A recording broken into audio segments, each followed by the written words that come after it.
दोस्तों, जो तिरंगा आज हमारे देश भारत की आन बान शान माना जाता है, क्या आप उस तिरंगे की हिस्ट्री को जानते हैं? क्या आपने कभी सोचा कि जिस झंडे को देखकर आज हिंदुस्तान में रहने वाला हर इंसान गर्व महसूस करता है? वो झंडा कब बनाया गया था और क्यों बनाया गया था? और इस झंडे का जो डिजाइन है जो आज हम देखते हैं, ये डिजाइन सबसे पहले किस इंसान के दिमाग में आया था?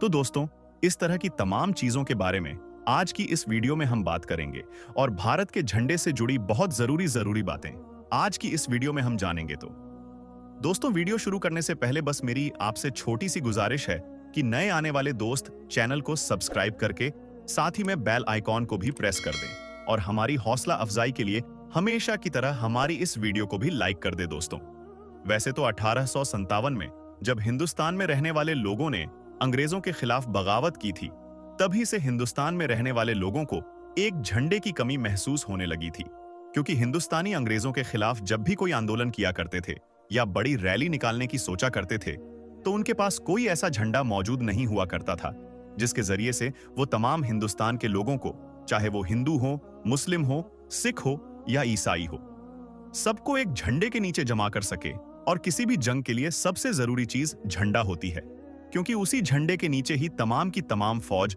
जमा होती है, और वो झंडा हिंदुस्तान के लोगों के पास अभी तक मौजूद नहीं था। लेकिन क्योंकि दोस्तों, अंग्रेजों के खिलाफ अब पूरे हिंदुस्तान में जगह जगह पर लड़ाई शुरू हो चुकी थी, इसी वजह से हर इलाके में लोगों ने अपना अपना हिंदुस्तानी झंडा बनाना शुरू कर दिया था। अगर आप इंडिया के झंडे की हिस्ट्री को पढ़ेंगे तो सबसे पहले आपको 1906 में बनाया हुआ वो झंडा दिखाई देगा जो बंगाल में बनाया गया था।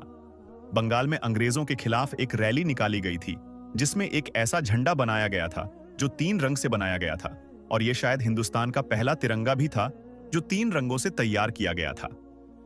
इस तिरंगे में सबसे ऊपर केसरिया रंग था, बीच में पीले रंग की पट्टी थी और नीचे हरे रंग की पट्टी थी। बीच वाली पीली पट्टी पर हिंदी में वंदे मातरम लिखा हुआ था और नीचे की हरी पट्टी पर एक सूरज और एक चांद तारा बना हुआ था। इसके बाद हिंदुस्तान का अगला झंडा भीखाजी कामा ने 22 अगस्त 1907 को बनाया था।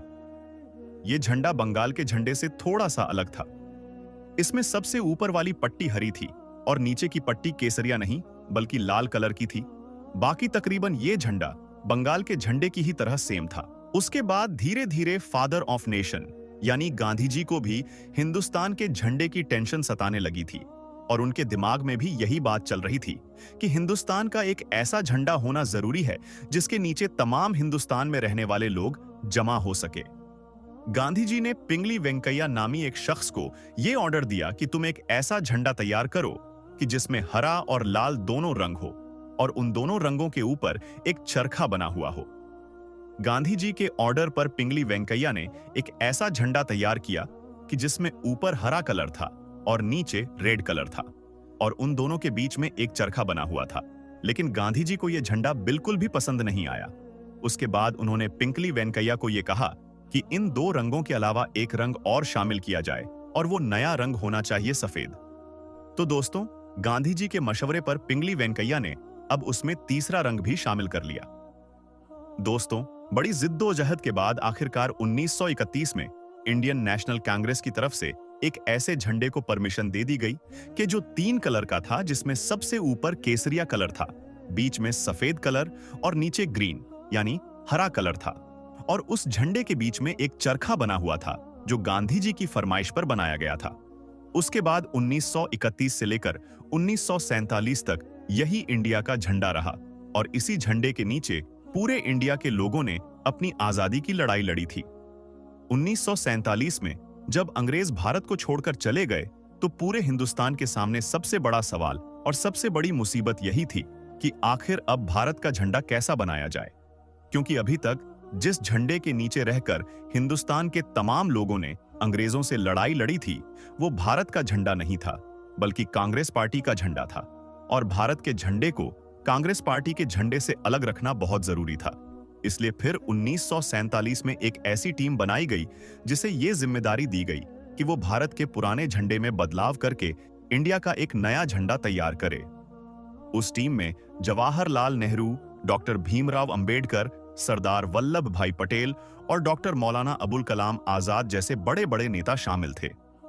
दोस्तों, उस वक्त संविधान सभा के एक जनरल सिक्योरिटी हुआ करते थे जिनका नाम था बदरुद्दीन तैयब जी। बदरुद्दीन तैयब जी ने संविधान सभा के सामने यह प्रस्ताव रखा कि क्यों ना हम भारत के पुराने झंडे से चरखे को निकालकर उसकी जगह अशोक का चक्र लगा दें। बदरुद्दीन तैयब जी का यह प्रस्ताव सभी लोगों को बहुत पसंद आया और फिर हमेशा के लिए बदरुद्दीन तैयब जी के इसी प्रस्ताव को मान लिया गया और भारत के तिरंगे में अशोक के चक्र को शामिल कर लिया गया। लेकिन दोस्तों, बदरुद्दीन तैयब जी ने जो प्रस्ताव संविधान सभा के सामने रखा था वो उनके खुद के मन का आइडिया नहीं था, बल्कि बदरुद्दीन तैयब जी की एक बीवी हुआ करती थी जिनका नाम था सुरैया तैयब जी। उन्हीं के मन में यह आइडिया आया था। बदरुद्दीन तैयब जी की वाइफ यानी सुरैया तैयब जी ने कागज पर तिरंगे का नक्शा बनाया था और उसमें चरखे की जगह अशोक का चक्र शामिल किया था और कागज के टुकड़े पर बने हुए तिरंगे के उसी नक्शे को बदरुद्दीन तैयब जी ने संविधान सभा में पेश किया था, जिसे हर एक ने बड़ी खुशी के साथ कबूल कर लिया था। और आज तक हमारे देश का झंडा बिल्कुल वैसे ही बना हुआ है और उसी डिजाइन के साथ लहरा रहा है। लेकिन दोस्तों, ये बड़े ही अफसोस की बात है कि जी सुरैया तैयब जी ने हमारे देश के झंडे को एक नया डिजाइन दिया था। आज हम उन्हीं को भूल गए हैं।